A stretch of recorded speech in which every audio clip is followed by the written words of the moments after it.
boxes. Thank you very much. Appreciate you. All right, we got James Bishop, Ricky Lindo Jr. We'll open up for questions. Patrick, get us started. For both of you guys, Ricky in particular, the offensive rebounds they were getting in the first half seemed to be the thing that helped keep them in it. How much of a priority was it just to simply keep them off the glass afterwards?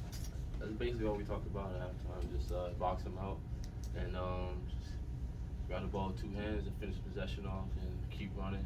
And then we did that in the second half and led us to a big lead.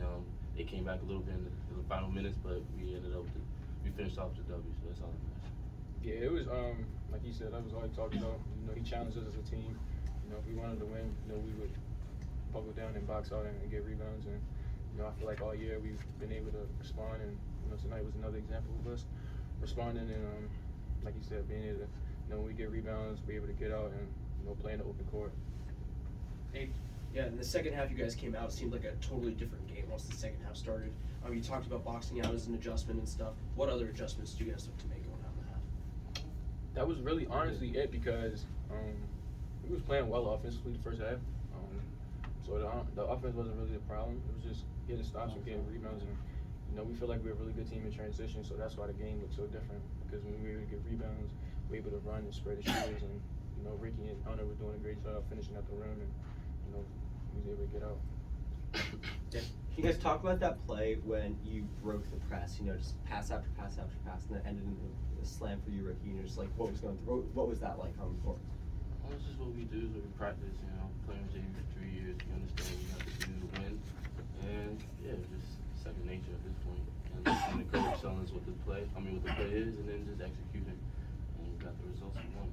Yeah, it's always exciting to see him and Hunter and Max, throw down dunks on him, especially at home with a great crowd that we had. So, it's really exciting. It gives us all a lot of energy when we're able to make those type of plays. James, you mentioned Hunter a moment ago there.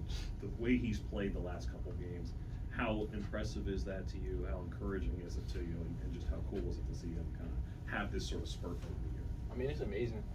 But he's been really steady for us all year. I think he's just, he knows what's at stake at the end of the year. So, he's just taking his game to another level. We're all just really happy. We're just happy he's on our side and, playing as well as he is. Any other questions for student athletes? Jane, you got one?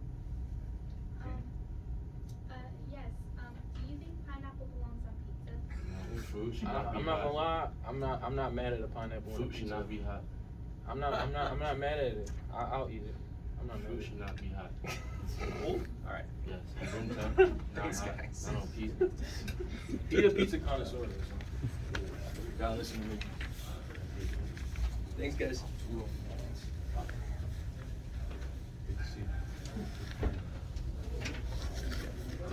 All right, we'll take an opening statement from the coach and then questions. Yeah, I thought we were going to give up the record for most offensive rebounds in the history of college basketball. So I'm certain 21 is not the number, which makes me happy. But yeah, I thought our response from kind of having, I thought LaSalle was very good. Like we went to the zone, they made threes. Probably some of the offensive rebounds were out of our zone too, where we didn't necessarily have blockout responsibilities. Got to just do a better job going after the ball.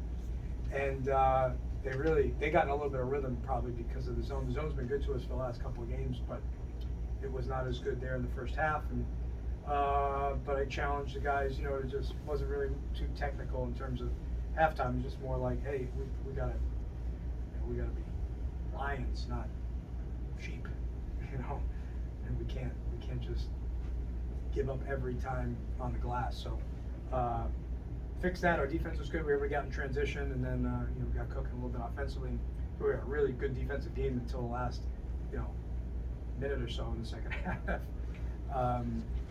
So good win for us. We got 9 wins in the league, so that's pretty good. Just excited to get on a little 3-game win streak and try to keep it rolling here up in Davidson. With you mentioned the offensive rebounding obviously was an issue, but otherwise, or for that their offensive rebounding, I should say. Yeah. But beyond that, are you looking at things at halftime saying we're shooting 60%? Yeah, we did everything else pretty good. It's just the second, again, I thought they got loose a little bit in the zone. I think 2 of the 6 threes were from guys that, are not necessarily 3-point shooters. But still, 6 is a lot of threes. And then, we just only talked about the glass, but we had been doing, we'd scoring pretty well and doing a number of things well. And I thought Ricky was, really, really good. He got that late second foul, but he was really good. Hunter's play over the last week or so, in particular, I know he's been good most of the year, but what he's given you right now, just how valuable is His that? aggressiveness, scoring the ball. I thought there was a stretch where and again, I don't blame our guards, but we were a little tense, a little bit hanging on to it, trying to score against some real heavy pressure. And they did a very good job of now finding Hunter on some. He's a dynamic roller. He's a very good vertical athlete. And so if you get behind the defense and you can find him, he generally finishes those plays. He's not necessarily a post player, although he had a nice, I think, post move or 2 in this game. But such a dynamic roller behind the defense, and I thought we started the game with it right away with something we drew up to start the game. So that was nice. And of course, Bishop, 29 points again. Just in terms of your coaching career, and definitely here at GW, we see him as a historic player. In terms of all the players you've coached, how does James Bishop rank among scorers? Yeah, I would say more than scored. He had 9 assists too. I think as an offensive, skillful guy, he's up there with the best of them. I mean, I don't talk about pass, dribble, shoot. He should shoot it sometimes a little. We've talked about it a little bit better than on catch and shoot sometimes, but he's usually somebody's flying at him when that's happening. But you talk about a guy who's got a skill set, throw him in the what's that thing at the All-Star game, the skills competition. He's very, very, very good pass, dribble, shoot. He's very, very, very good, as good as anyone I've ever. Dave. So you basically ran with the 6-man rotation today. Ideally, if fouls aren't in play, is that kind of how you would like to do it, or is that kind of something the matchup predicated or anything like that? A little bit of the matchup, and quite honestly, I think this time of year, I think everybody's trying to win, really trying to win, because these games now become. You're not thinking about November. Hey, let me develop some depth, and you're like, hey, what do we need to do to win today?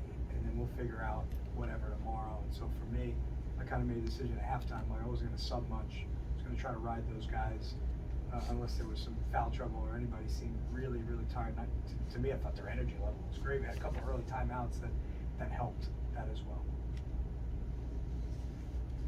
Chris, you mentioned 9 wins in the league, being pretty good. Mm-hmm. You still got 2 more to go, Yeah. the tournament and all that. But size up what it means. You're guaranteed a 500 season in the league in year 1. Yeah, I mean, I think this group has, they deserve that. You know what I mean? You kind of deserve what you get, but I think this group's attitude and effort and, kind of dealing with some of the things they've dealt with, they kind of deserve to have some sort of benchmark. It's not the type of benchmark you really want, right? You want to be winning the league. You want to be in postseason contention. Those are the things that you want. And yet, for this group, for me, I think, are we maximizing ourselves? I think we're close. Yeah. I mean, and I think to have something like, hey, we have at least a 500 record, or we have a winning record league, where it's the most wins in 5 years, whatever. This group really deserves that. They've played to that for most of the year, with a few hiccups here and there, but for the most part, consistent. And I think that's good. Like guys like Brendan, whose career's now going to come to an end, very, very happy with, I think at least he's feeling like there's some achievement here. First regulation victory since Dayton. How does it feel to not have to sweat one out in overtime? It's been a while. Yeah, I was totally prepared to win in overtime if we needed to, and certainly when I started to sub late there, that we were attempting to get into overtime. So I'm glad that I had to bring those guys back in the game, unfortunately. Any other Chris, questions? last year, Richmond comes from the 6th seed, you're in 6th place.